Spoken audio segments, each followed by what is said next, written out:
कणास अंचल गत एक मास है क्रमागत भाव में हईजा व्यापक रूप धारण कर 2 तारिख रे आरंभ होता अद्यावधि प्राय मासे है। प्रथम मृतक 6 तारिख में मले, द्वितीय 13 तारिख में, चतुर्थ पंचम 18 तारिख में एवं तृतीय चतुर्थ 18 तारिख में एवं गला परदिन सपनी बेहेरा जागुलीपदर सी मरी। जो आक्रांत जो माने सेमानक संख्या 10 थिला, 10 रु बढ़ी बढ़ी 250 है। पंचायत संख्या 2 थिला, पंचायत बढ़ी बढ़ी करी 5 है। एवं ये एथिपाई जदि राज्य सरकार कहतु बा जिला प्रशासन कहतु स्वास्थ्य विभाग कहतु जदि सठिक दृष्टि दे था एक ही न था। 25-30 वर्ष तले आम पिला थिला बेलू माने हईजा मरुड़ी बाड़ी ये सब कथा शुणुलु, किंतु 2025 रे या अत्यंत दुखदायक। कमिशन मु गोटे केस दायर करथिली, मु पंचायत समिति चेयरमैन एवं भाइस चेयरमैन सत्यवादी। से केस नंबर थिला 281।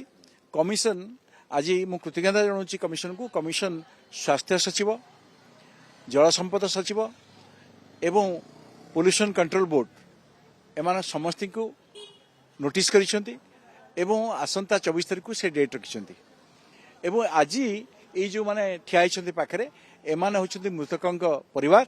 से माने आज आछंती, जने आसी पारना 12-13 पत्र पड़ुची एवं एमाने मध्य फाइल करिसेंती। एमान को कमिशन न्याय देव बोली प्रतिश्रुति दैछंती। मोर स्त्री दया नदी विशुद्ध पानी सचल साहू यही दया नदी पानी आम व्यवहार करूँ। आमर पोखरी गाड़िया नहीं, सब दया नदी करूँ। सी कर गत 6 तारिख रे गोटे लोक मला हईदे बोली आम जापार नुँ। पुणी द्वितीय 13 तारिख रे मो स्त्री भी चलीगला। यही तक हवा पर मीडिया भाई मैंने समस्त आसिया हलाहली कराया प्रशासन जो पानी देला सी भी आमको समुद्र को संखे पाइलानी। कौन सी सरकार सुविधा आमको एपर्यंत देना। मंत्री आउ एमएलए भी जाइए खाली पिठी साउणी देकी आछिन आउ किछि कहे एपर्यंत देखा दर्शन ना। तेणु राज्य सरकार को आम एति अनुरोध करुँ।